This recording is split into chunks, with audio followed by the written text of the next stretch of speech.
actually, we saw what Sutton had said to Crystal. Right. And it wasn't that bad. It wasn't that dark. What's up, everyone? I'm Anna Rumor with PopCulture, and today I have with us the Garcelle Beauvais. Welcome.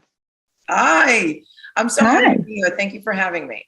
Of course, of course. No, I am loving the season of Real Housewives of Beverly Hills. I always do. And it's been so dramatic so far. Has there been anything kind of watching back that you've seen in either the confessionals or scenes that you weren't in that's kind of changed your perspective on anything that went down? Yeah, absolutely. I think, it's one thing to shoot the show. It's another thing to watch it and you see the confessionals, what the other women are saying. And like you said, scenes that I'm not in. I thought it was very interesting last night when I saw the scene where Sutton we saw what Sutton had said to Crystal. Right. And it wasn't that bad. It wasn't that dark. Yeah. So you're like, okay, this is like, come on. Yeah, right. I mean, that was dangerous, I thought, in terms of like saying someone said something that could be really damaging to them. And it wasn't. So that was interesting. Yeah. Don't you wish you had, a fast forward in real time?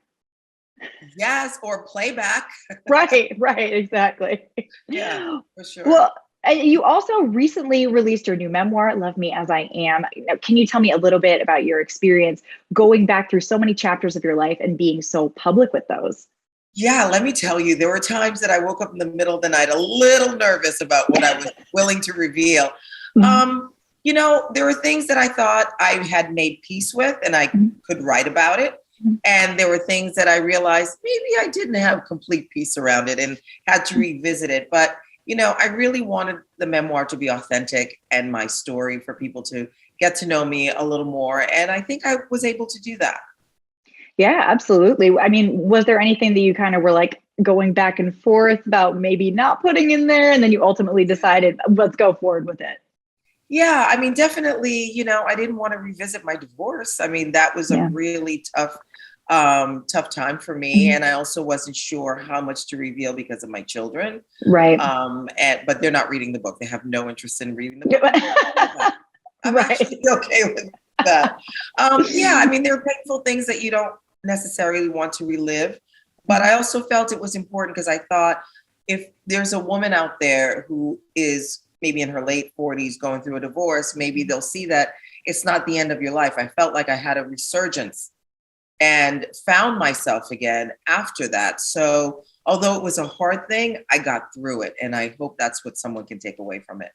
Absolutely. Was it kind of a cathartic experience? It sounds like it. Yeah, it was. It was definitely. And also my relationship with my dad, which for the longest time I didn't think was important in my life.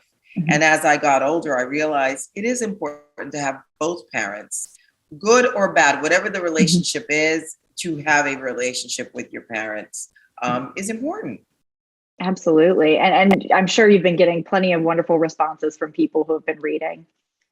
It's been really great to see different people connect with the book on different levels. And that to me is everything, really, truly. Yeah, absolutely. Yeah. Well, you've got so much going on kind of 24/7. I hear you're looking to relax this summer. You're bringing the party to the front yard. I cannot wait, Anna. I cannot wait to relax, be in the front yard. As a social director for Absolut's Front Yard Citrus Club, it just feels like the timing is perfect. I love the messaging of what Absolut wants to do. And when they came to me with the idea of reclaiming the front yard, it felt like a no-brainer because so many times we're in the backyard. It almost feels like we're sheltered. Yeah. And being, from the pandemic, being in home all the time, let's move it to the front yard. Let's invite your neighbors. Let's bring out these fabulous coolers that I am obsessed with.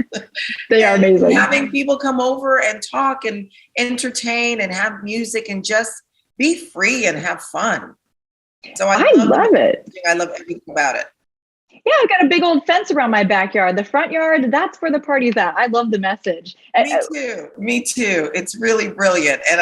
And that's what I want to do this summer. I just want to enjoy my friends and my family and be easy and celebrate, really.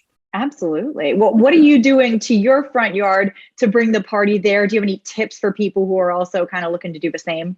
Yes, bring out your blankets, bring out pillows, make it casual, bring out the Absolut bottles and the coolers, and just really have great music, upbeat music. Bring your friends, have them bring their friends. I think there's no RSVP, just everybody come and hang out and spend some time and have some refreshing drinks and some snacks and get to know one another again. I mean, we've been cooped up for a long time. Now, what is your summer music drink combo? Because I feel like that sets the whole vibe.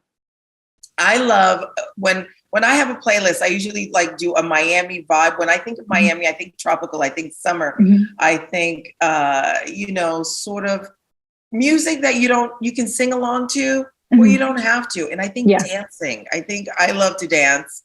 And anytime I grew up with my family, always had people over, always had music, always had food.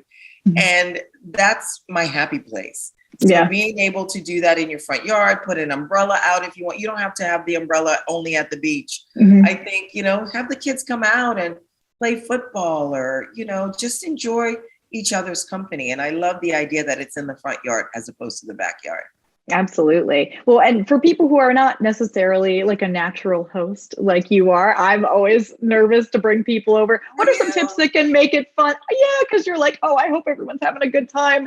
How do you have fun with it? How do you recommend that other people have fun with it? I think make it easy. Make it easy. Get your Absolut bottle, get your favorite mixers, either have it out set up so people can mix what they want, or get a beautiful one of those jars that you can do the mix already. You can do Absolut and grapefruit if you think most people would like that. And just set it down. Because I think what's important about the host is that you have fun with your guests, right? Don't be stressed out about it. If everything's out, prepare, get ready. Sometimes I have like faux grass. So you can put that even on a table and then have the Absolut bottles and have the cooler next to it. Just make it lively and fun. Oh, I love that. I love that. Do you have any other tips for the summer or how you stay looking so fabulous during the summer, how you make your summer fabulous? Stay cool, flip-flops, a sundress, a hat if you want to. But I think it's all about setting the vibe. It's about the music. It's about the drinks. It's about, who you're inviting. And don't stress out about who's coming. Just let them come and have a good time. Oh, I love it. I love it. I'm ready to go have a drink on my front porch now. Yes, please. I don't know if my boss would love it, but that's what we're doing. Make it all about Absolut in the front yard this summer. Well, thank you so much. I'm looking forward to the rest of Beverly Hills this season and looking forward to seeing you just about everywhere. I love it. Thank you so much, Anna.